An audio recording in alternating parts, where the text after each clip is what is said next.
Welcome to Eugene Cannabis TV. You got Dan, Dank, in other words, here, and we got Raslin Majoret joining us today, and we've got some. I want to talk about our good friend, Dr. Leveque, who just recently departed. Rest in peace, Dr. Leveque. We got a few photos of the doctor, and one of them is I came across as a 2006 photo in the Portland hemp stock of Dr. Leveque and I, which is a pretty neat picture. I was glad that I found it again. And this is the article from the hemp.org website on the May 3rd, written by Bonnie King of the Salem News. Dr. Phil Levac, World War II hero and pot doc, has died. Dr. Levac was the greatest part of the greatest generation, is the subtitle. It is with great sadness that I share this news. Our doctor, friend, teacher, and mentor, 92-year-old Dr. Phil Levac, passed away Saturday afternoon, peacefully with his family beside him. His great niece described him as the most awesome, intelligent, funny, open-minded, game-changing great uncle, Dr. Phil Levac, and that about covers it. He did change the game. Many of you will know that he had been suffering from the effects of cancer and ongoing pain from a broken hip and leg that were repaired well over a year ago. His passing was not unexpected, as he had been unwell for a number of months and the effects of cancer took its final toll. Though difficult, it is a great relief to all that love him that he is finally free of pain. He was preceded in death by his wife, Eve, in 2004, and daughter, Rochelle, in 2007. Phil Levac was a soldier to the end. As a young man, he served as a combat infantryman in World War II, a forward scout. He said, "I walked most of the way under fire from Luxembourg almost to Dresden, under fire on a daily basis. I spent more time on the point than anybody else in my battalion, and more time on the observation post than anybody except my own 6 guys. I don't have any idea how I got out of it alive," he said. After insistence from his wife, Eve, Dr. Levac began writing about his experiences of war about 20 years after the fact. When PTSD was apparent as a factor in his life, they had a family of 5 children, and the kids had questions of their own. In his memoir, General Patton's Dog-Faced Soldier, he expresses what couldn't be spoken about. It helped him move through the nightmares, and he began speaking to groups and helping others. He dealt with PTSD for almost 70 years, so he could relate. He told the story many times about a call he got from a high-ranking Catholic priest. The priest told him, "Somebody just gave me your book. I'm a combat infantryman myself, and you got it right." He was a doctor of osteopathy, with a PhD in pharmacology and toxicology, and spent a great amount of his career as a professor at the medical school level, moving the entire Levac clan to the far reaches of the earth, one adventure after another. Phil Levac did not ever let any grass grow under his feet. If he wasn't working on something, he wasn't awake. He was a quintessential good doctor, helping, healing, and saving innumerable fellow humans as a rule. He had a great sense of humor, and he loved to dance whenever music was playing, but he had his serious side. Dr. Levac was a private individual. The brilliant doctor was a consummate scientist. He researched and studied with intensity every subject that he took on, and he studied cannabis, marijuana for over 50 years. He was brave. He never minded being the spokesman for the causes he believed in. Cannabis, marijuana became one of those causes. He became a prominent supporter of Oregon's 1998 medical marijuana initiative, helped legalize the use of marijuana as medicine. He fought for patients' rights his entire career, and it was that very battle that stole his career from him. He never gave up, though, and he never let the quote, never let the bastards get him down. It was blessed to have him come into my life in 2003, first as a doctor, then as a business associate and friend. He began writing for Salem News in 2007, and he became soon became an integral part of our family. We enjoyed many memorable days with Doc, reading aloud at his direction, singing along to his favorite French songs, and succumbing to his infectious passion for life with his boisterous laugh as the soundtrack. We traveled up the Snake River on a jet boat with him, walked through World War II Battery Russell at Fort Stevens, and appeared at many a court hearing on behalf of citizens he believed in. He is still the pot doc to thousands of patients who know and love him, including over 1,000 veterans. Always, he would lay down his life for any of them, and any less. He gave us his all. Dr. Phil Levac, the war is over. You have won. Rest in peace, dear friend. You'll be greatly missed. Phil of Edwin Levac, February 22nd, 1923 to May 2nd, 2015. Rest in peace. The plan and the date for the celebration of life is yet to be determined. So, yes, Dr. Levac, and he was a real hero, not only in World War II, but also in the medical marijuana thing, the whole movement. In fact, and also it doesn't mention it here, but he was also a co-signer for a legalization initiative, I think the first octa, if I remember correctly. Wow. And this is a short story article out of from the Oregonian, also the Oregon Live, which is the internet version of that, May 5th, written by Noel Crombie. Phil Levac, early advocate for medical marijuana in Oregon, dies. Basically says the same thing. He was one of the first physicians to sign off on patients' use of the drug after the state's medical marijuana law was passed in 1998, said like Paul Stanford. Happy. I know. I skipped that because it's already loose. He meant that in the last article.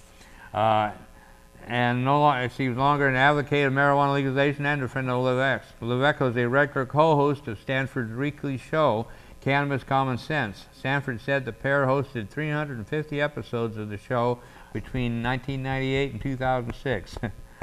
After medical marijuana became legal, lines of prospective patients lined up to meet Levac to ask for medical marijuana recommendations, said Stanford. Stanford, who owns medical marijuana clinics, said Levac traveled the state to see people who wanted to use marijuana as medicine. He is gratefully appreciated by many, many thousands of people in the state. Sandy Burbank, a medical marijuana advocate who owns medical marijuana clinics in Oregon, said in the early years of the medical marijuana program, Levac was one of the only doctors who would help sick people obtain permission to use medical marijuana.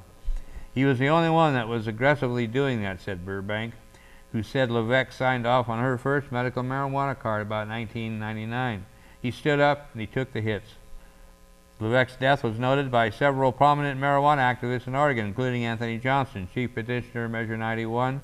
The measure, approved by Oregon voters last fall, legalized marijuana for people 21 and older and creates a regulated marijuana industry. So, anyway, rest in peace, Dr. Levac, and a real hero to us all.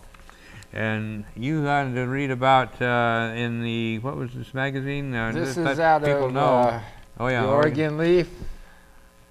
And which month? May 2015, the Northwest That'd be the current issue, I guess, yeah. The concentrates issue. Let me get that out there. You won't show on the camera very well.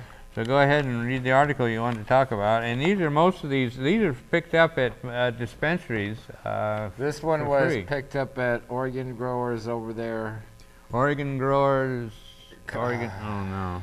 Well, I always forget it. Oregon Growers. Oregon Micro Growers. Yeah, Oregon Micro Growers.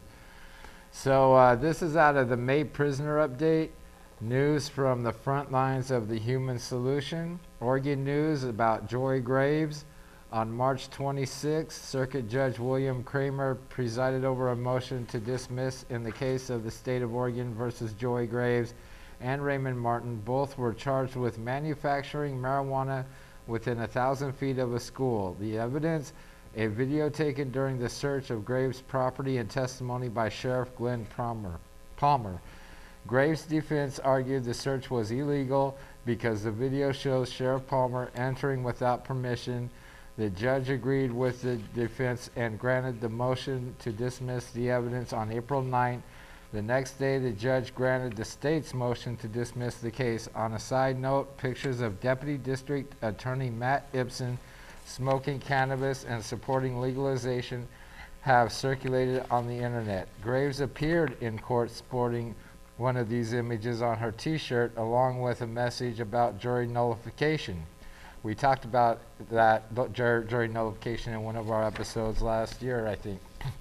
Graves approached Ibsen with a flyer of his picture. He smiled but declined Joy's request for his autograph and promptly removed the photos from his Facebook profile to order a t-shirt commemorating this case. Go to thsintl.org/solidarity little line store.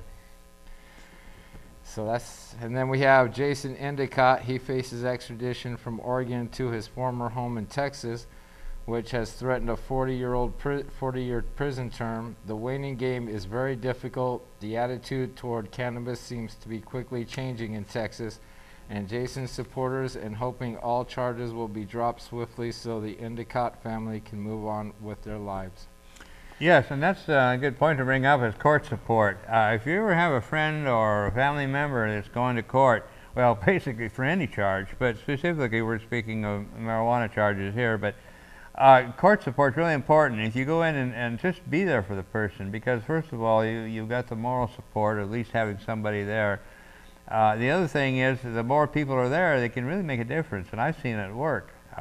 These people are used to processing.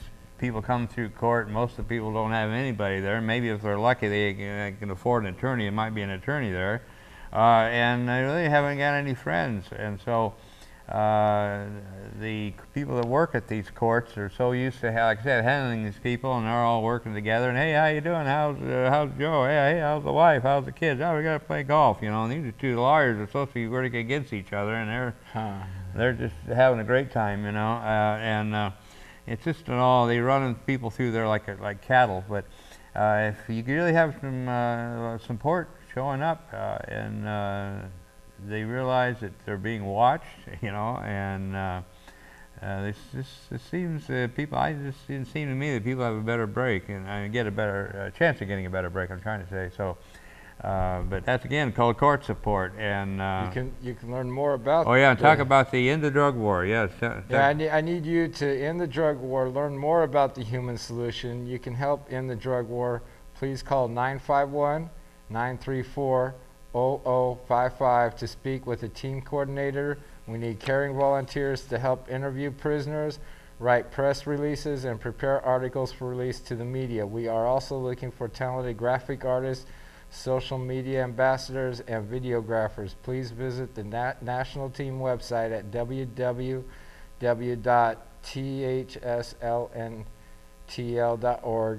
to learn about this important, deserving mission today.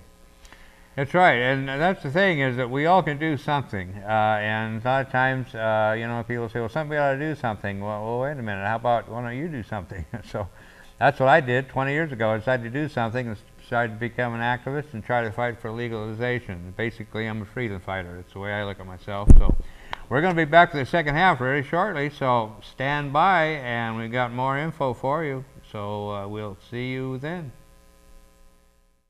Do you suffer from fear of losing your election?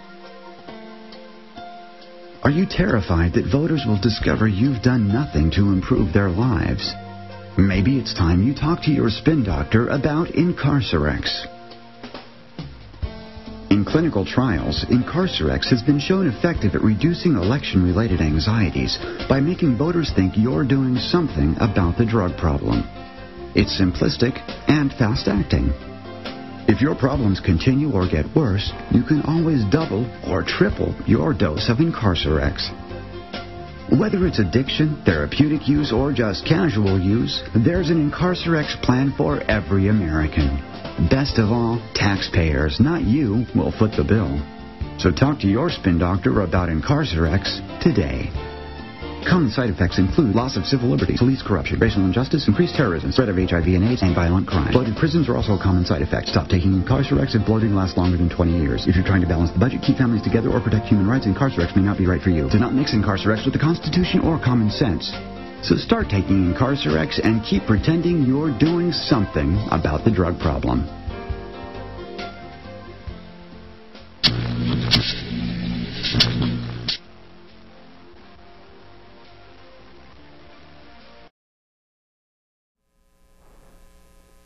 Welcome back to the second half of the Eugene Cannabis TV show, episode 575. And we're back talking about the local, rather some news stories cannabis related. But real quickly, I wanted to say, students, we need your help. We need to form groups. We need young people. I've been at it for 20 years, and if you haven't noticed, I'm getting to be an old fart. Not yet, but I'm getting there.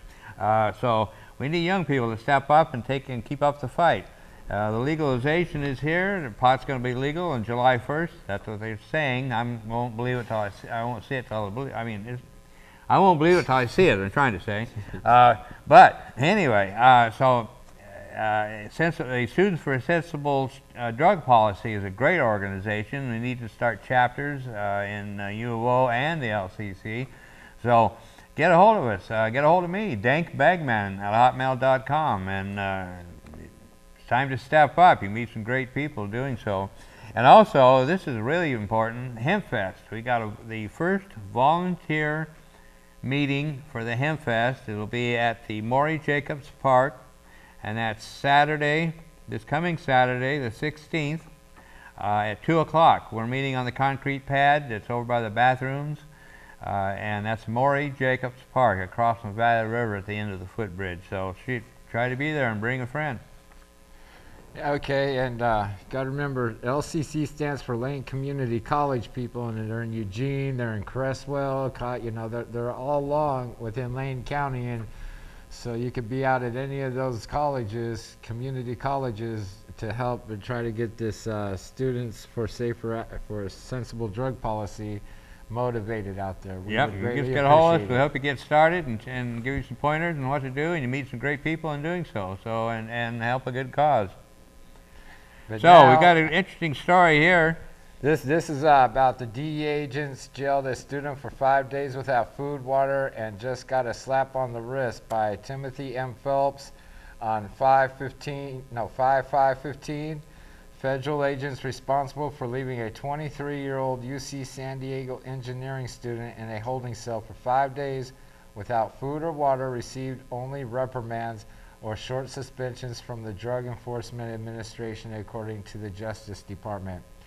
Daniel Chong was swept up in a 2012 DEA raid on his friend's house where he had gone to smoke marijuana. After an interrogation, he was told he would be released, but the agents responsible forgot about him, according to a Department of Justice Office of Inspector General report last summer, leaving him to drink his own urine to stave off dehydration. The Justice Department, in a letter to members of Congress obtained by the Los Angeles Times, said that what happened to Mr. Chong is unacceptable and that the DEA's failure to impose significant discipline on these employees further demonstrates the need for a systematic review of DEA's disciplinary process. Chong, who was never charged with a crime, was kept in total isolation with his hands handcuffed behind his back in a windowless cell with no bathroom, calling out periodically for help. Midway through the ordeal, someone turned off the light in his cell, leaving him in darkness. Man. When he was finally discovered, he was delirious with serious respiratory and breathing problems. He was hospitalized for 4 days, and he and his lawyers said at a news conference last summer that he underwent intensive therapy for post-traumatic stress disorder. The department paid Chong $4.1 million in settlement. The Inspector General report said that 3 DEA agents and a supervisor bore primary responsibility for Chong's mistreatment, and that the DEA San Diego Field Division lacked procedures to keep track of detainees. They were not named in the report. The Department of Justice letter said that DEA officials forwarded a report on the incident to a disciplinary board, the Board of Professional Conduct, without conducting its own investigation. The board issued 4 reprimands to DEA agents and a suspension without pay for 5 days to another. The supervisor in charge at the time was given a 7-day suspension. This is not the first time that DEA disciplinary procedures have been called into question. Last month, House Oversight Committee members expressed outrage that then DEA Administrator Michelle Leonhardt had not seriously punished agents involved in sex parties with prostitutes in Colombia. They received suspensions of 2 to 10 days. Leonhardt, under pressure from the Obama administration, announced her retirement April 22nd. Former Attorney General Eric H. Holder Jr. ordered a review of DA disciplinary procedures. The Department of Justice has serious concerns about the adequacy of the discipline that DEA imposed on its employees. In the Chong case, said Patrick Rodenbush, a Department of Justice spokesman, in a statement. He said that Department of Justice Office of Professional Responsibility will make recommendations on how to improve the investigative and disciplinary process for all allegations of misconduct at the DEA. Now, you see, that's one thing I learned about what Washington, D.C. stands for. It stands for District of Congress, Department of Congress, you know, because when Congress isn't able to fire or redo the Department of Justice, which is their main branch that they put together, and they're not able to control DEA, that means that something ain't being done right, you know. I mean, when Congress can't even stand up, because we've seen in the Facebook posts and this, that, and the other about what happens, because DEA is not CIA, and what the DEA did here is what CIA does to their interrogations with spies and terrorists and stuff like that, you know. And DEA is not even a part of that, so the with the sentencing that they got is wrong. And like I tell you now, I think that the Congress should just fire the DEA and the FBI and have the Department of Justice investigated, but I don't think they will, because Department of Justice have badges and they're afraid that Congress has too much corruption. They'll just arrest the whole Congress panel and the House of Representatives and all those guys. Then we have the story, another story from the Oregonian, Oregon Live on the internet. This is by Everton Bailey Jr. This was back in January, 31st of January. Marijuana sniffing dogs on the way out for some Oregon police agencies as pot legalization kicks in. It took Springfield police decades to get their own drug detection dog, and when Danner finally arrived last September, she could sniff out heroin, cocaine, and meth, but not marijuana. The 2-year-old black Labrador is exactly what they wanted.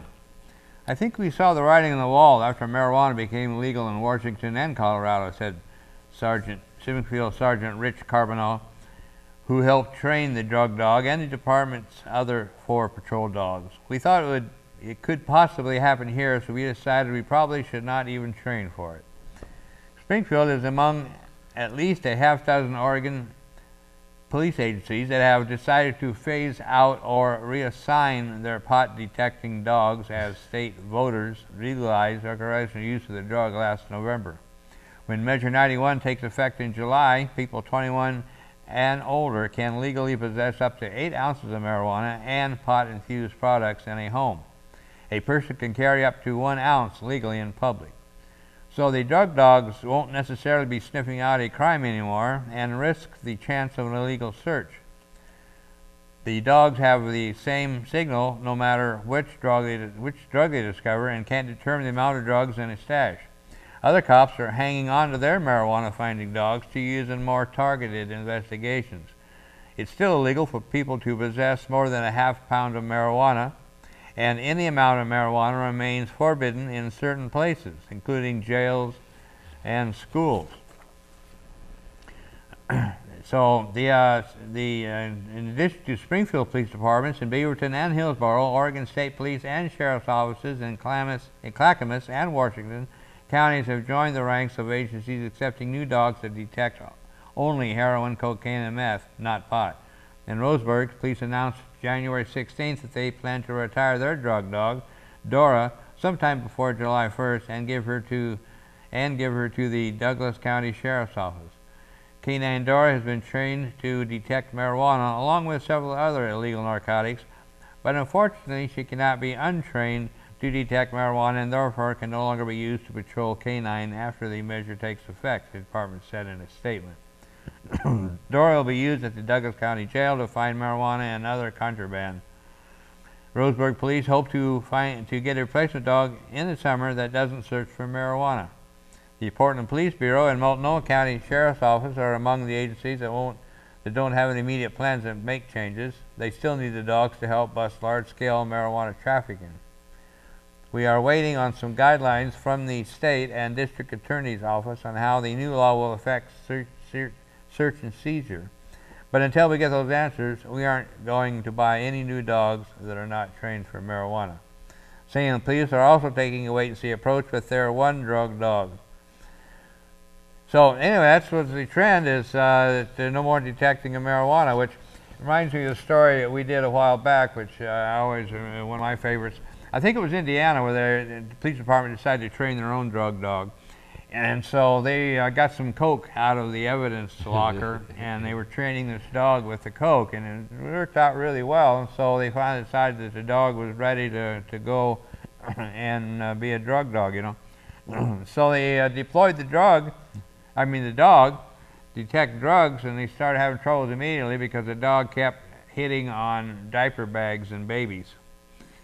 It turned out that that was talcum powder that was in the evidence room, and they trained him on talcum powder. so the do-it-yourself, proposition didn't work out too well for him. What's that with the Washington and Colorado? Anyway, that really tickled me. Do what? The Washington and Colorado police agencies found a way to figure out what they could do with their police dogs.